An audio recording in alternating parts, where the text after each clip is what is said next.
오늘 우리가 함께 읽은 본문은 엘리 제사장에 대한 하나님의 무서운 심판의 말씀입니다. 심판이라기보다는 심판을 훨씬 뛰어넘어 하나님의 원칙을 천명하시는 본문입니다.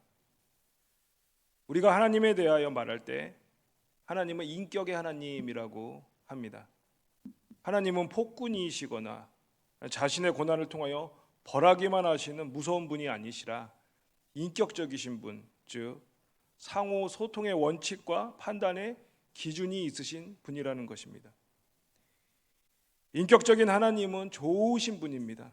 우리 하나님은 우상이 아니십니다. 우리가 아버지라 부르는 하나님께서는 맹목적인 숭배를 받으시려는 분이 아닙니다. 그분은 우리와의 깊은 만남 가운데 우리에게 사랑을 주시고 또 우리의 그 하나님을 향한 사랑을 받기 원하시는 분이십니다. 사랑이 무엇입니까? 사랑은 맹목적인 복종이나 공포에 눌려서 두려워 떨며하는 그런 억지 순종으로 이루어질 수 없는 것입니다. 사랑은 가장 인격적인 작용입니다. 사랑은 신뢰를 바탕으로 하여야 하고 존중과 경외로 발전됩니다.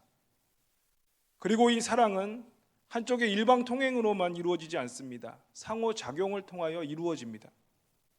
때로는 하나님께서 인내하시고 계속 기다리시는 그런 일방성으로 우리를 사랑하시기도 하지만 우리가 기억해야 할 것은 하나님께서 또한 반드시 심판하신다는 것입니다. 하나님의 심판은 우리의 행동 결과입니다.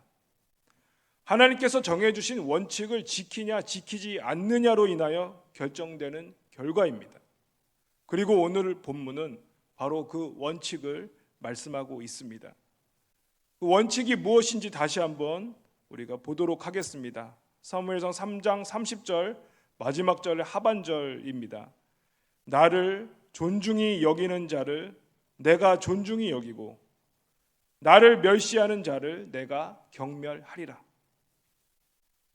하나님은 존중이라는 단어를 사용하셨습니다. 존중이란 단어의 뜻은 높이어 귀중하게 대한다라는 뜻입니다. 하나님 오늘 본문에서 그 심판의 기준을 존중이라고 하셨습니다. 그리고 그에 맞는 조건을 다셨습니다. 하나님을 존중하는 자, 즉 하나님을 높이고 하나님을 귀중하게 대하는 자에게는 하나님께서도 그 사람을 높이시고 귀중하게 대하신다는 것입니다. 그리고 그 반대로 하나님을 존중하지 않는 자, 즉 하나님을 멸시하는 자는 하나님께서 경멸하시겠다고 하십니다. 이 말은 성경 전체를 통하는 하나님과 우리 사람 간의 관계의 기준입니다. 성경 전체를 통하여 하나님은 하나님을 존중하는 자를 존중히 여기십니다. 그리고 하나님을 멸시하는 자는 말씀 그대로 하나님께서 경멸하시는 것입니다. 그렇다면 우리가 지금 선택해야 할 것이 무엇이겠습니까? 하나님을 존중하는 것입니다. 그러면 하나님을 존중하는 것이 어떤 것인지 우리가 한번 오늘 같이 생각해 보도록 하겠습니다. 첫째로 하나님을 존중하는 것은 하나님의 말씀을 듣는 것입니다. 현대인들의 특징은 말하기를 좋아하는 것입니다. 도무지 듣는 것을 힘들어합니다. 우리 신앙의 선배님들의 말씀을 들으면 이 땅에 처음 복음이 들어왔을 때 한번 부흥회나 사경회를 하면 몇 날 며칠을 계속했다고 합니다. 말씀을 들을 때 1시간은 기본이고 2시간, 3시간, 4시간, 5시간 하루 종일 말씀을 들으셨다고 합니다. 심지어 말씀을 듣다가 멈춰서 도중에 식사하고 그리고 다시 말씀 듣기를 이어했다고 하시니 과연 복음을 듣는 것을 얼마나 귀하게 여기셨는지 감탄하게 됩니다.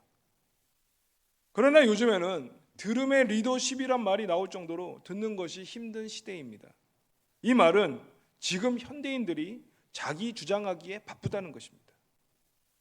데일 카네기의 자기 개발에 관한 책을 보면 발표력으로 인정받는 리더십에 대하여 책 3권이나 할애하며 열심히 설명합니다.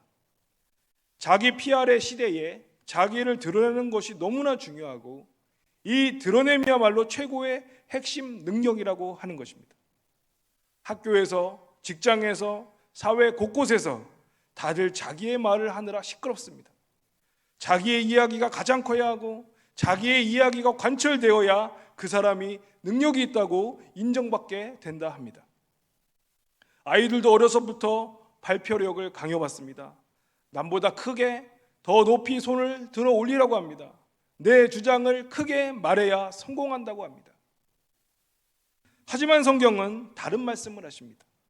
나를 드러내는 것이 아니라 하나님을 드러내라 하십니다. 드러내기 전에 먼저 하나님의 뜻을 알라고 하십니다. 여러분, 성경 전체를 통해서, 아니, 인류 역사 속에 가장 슬기로운 왕이라 하면 누구를 떠올리십니까? 솔로몬이죠. 솔로몬이 하나님에게 이 지혜를 받는 장면이 나옵니다. 열왕기상 3장 5절 말씀을 제가 봉독하겠습니다. 기브온에서 밤에 여호와께서 솔로몬의 꿈에 나타나시니라. 하나님이 이르시되 내가 내게 무엇을 줄고 너는 구하라. 이때 솔로몬이 하나님께 무엇을 구하였습니까? 지혜를 구하였습니다. 본문을 보겠습니다. 열왕기상 3장 9절 말씀 제가 봉독하겠습니다. 누가 주의 이 많은 백성을 재판할 수 있사오리이까? 듣는 마음을 종에게 주사 주의 백성을 재판하여 선악을 분별하게 하옵소서. 방금 읽은 제가 봉독한 3장 9절에 여기 듣는 마음이란 부분이 우리 전에 개역 한글 번역의 지혜라고 번역된 부분입니다. 이 부분 히브리어의 원문으로는 이 듣는 마음이라고 번역한 단어가 듣다, 이해하다, 순종하다라는 뜻을 가지고 있습니다.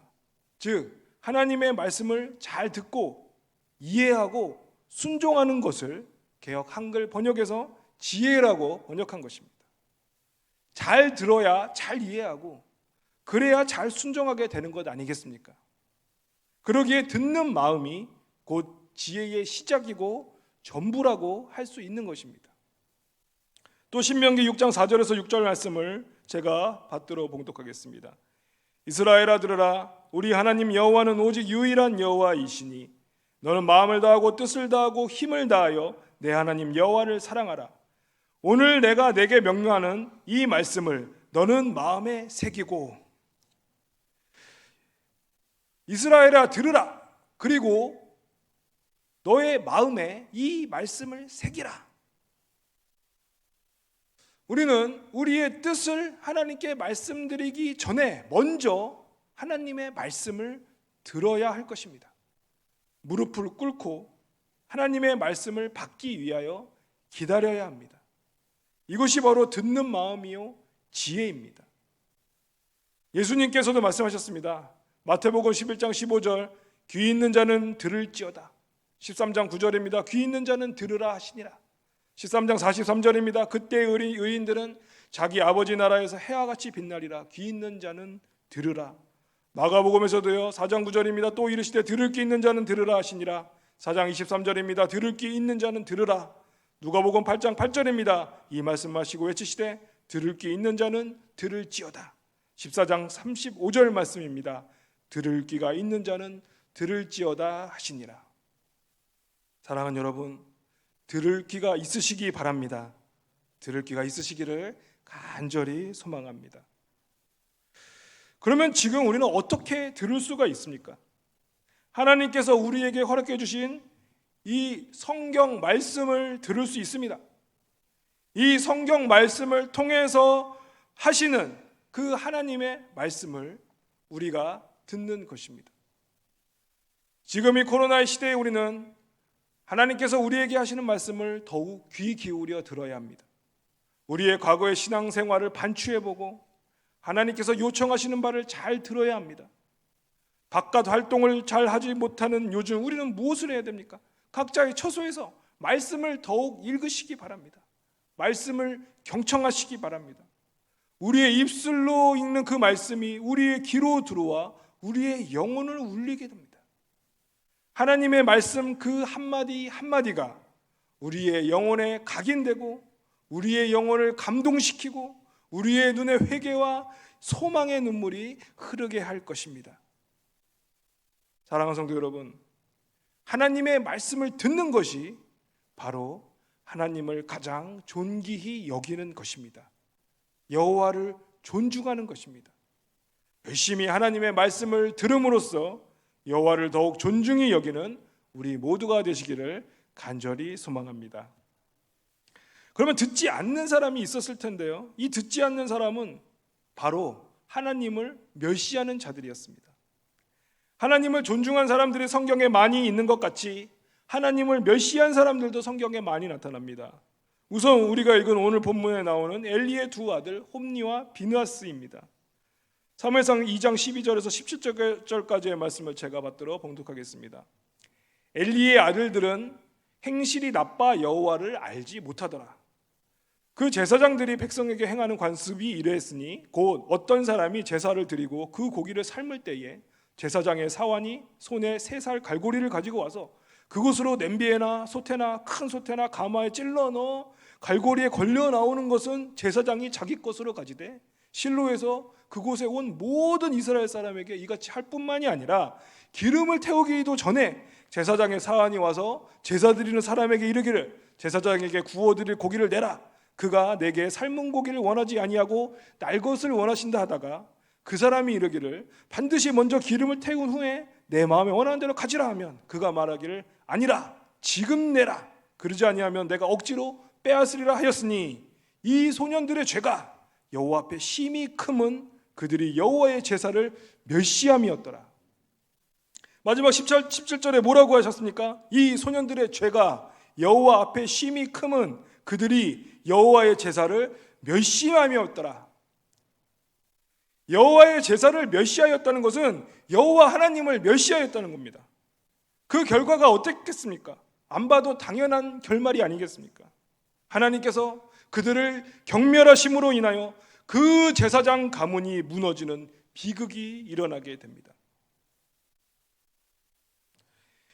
여기에서 우리가 또 한 가지 중요하게 볼 것은 하나님께 드리는 제사, 즉 예배입니다. 예배는 너무나 중요합니다. 예배는 우리가 하나님을 만나는 시간입니다. 우리가 하나님께 경배를 올려드리고 말씀을 통한 하나님의 그 응답을 기다리고 그 응답의 말씀을 듣는 시간입니다. 예배는 우리가 하나님과 만나는 공식적이고 약속이 되어 있는 너무나 중요한 예식이요 거룩한 순간입니다. 코로나로 인하여 우리가 지금 많은 분들이 온라인으로 예배를 드리고 계시지만 이 온라인 예배를 결코 소홀히 여기지 마시기 바랍니다. 홈니와 비느하스처럼 여호와의 제사를 함부로 여기는 것은 하나님을 망령되게 일컫는 것입니다. 하나님을 만홀히 여기게 되는 것입니다. 온라인으로 예배를 드리시더라도 예배에 더욱 정성을 다하시고 또한 하나님께 바치는 그 제물에도 헌물에도 더욱 정성을 다하시기 바랍니다. 우리의 편의와 편리 때문에 우리가 온라인 예배를 드리는 게 아니지 않습니까? 이 코로나의 감염병으로 인한 어려움으로 인해서 우리가 어쩔 수 없이 온라인으로 하나님께 예배를 올려드리고 있는 것입니다. 그러기에 우리는 더욱더 몸가짐과 우리의 마음가짐과 그리고 우리의 영혼까지 정성을 다하여서 하나님께 예배를 올려드리셔야 합니다.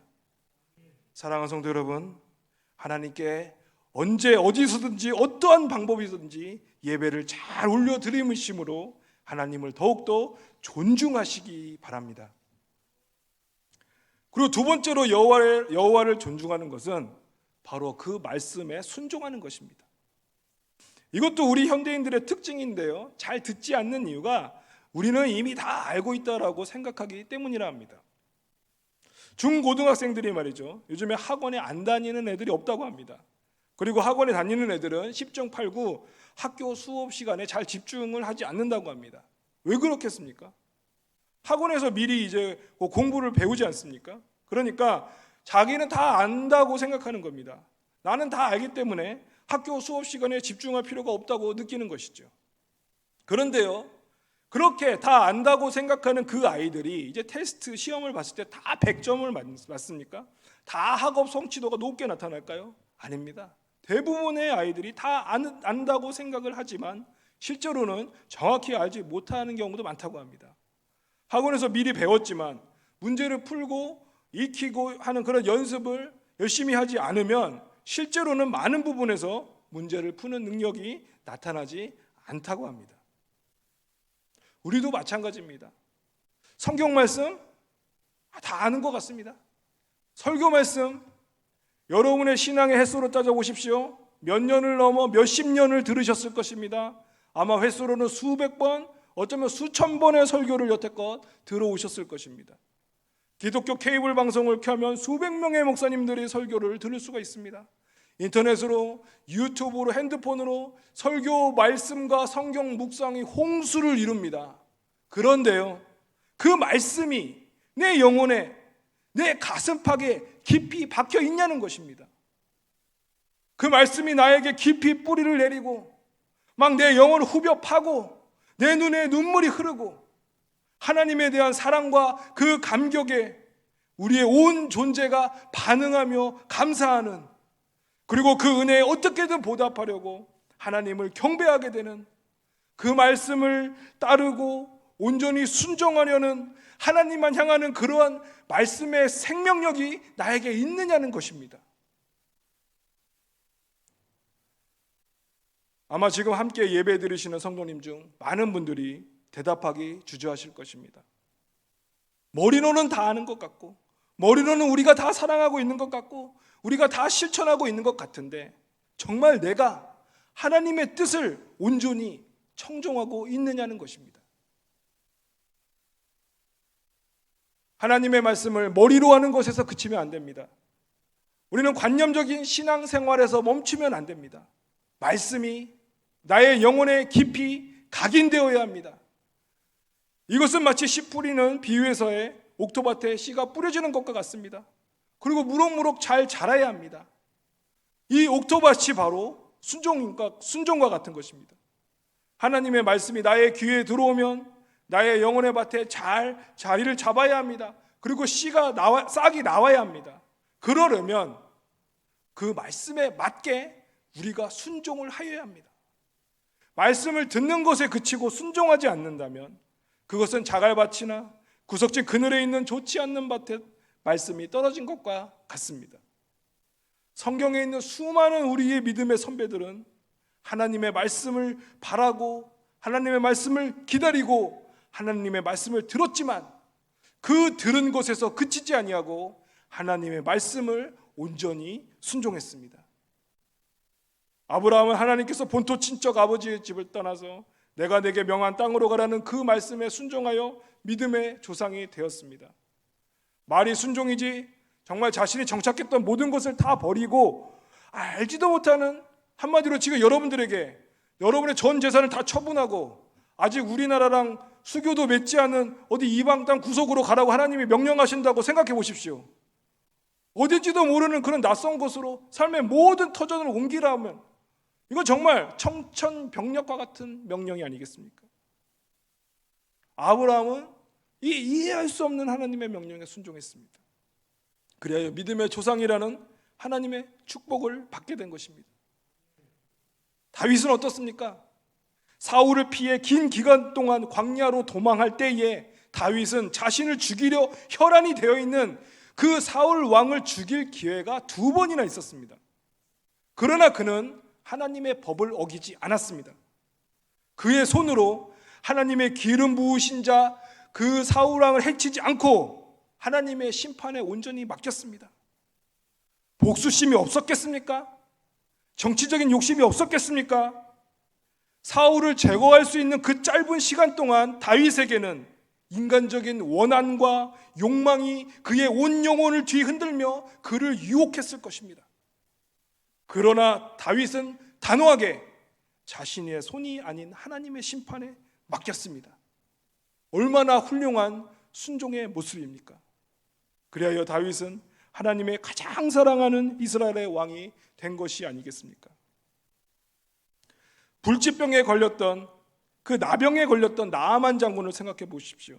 열왕기하 5장 11절 말씀을 제가 봉독해 보겠습니다. 나아만이 노하여 물러가며 이르되 내 생각에는 그가 내게로 나아서서 그의 하나님 여호와의 이름을 부르고 그의 손을 그 부위 위에 흔들어 나병을 고칠까 하였도다. 아람의 군대 장관이었던 나아만이 이방 소국 이스라엘의 한 선지자 엘리사를 찾아서 먼 길을 나섰습니다.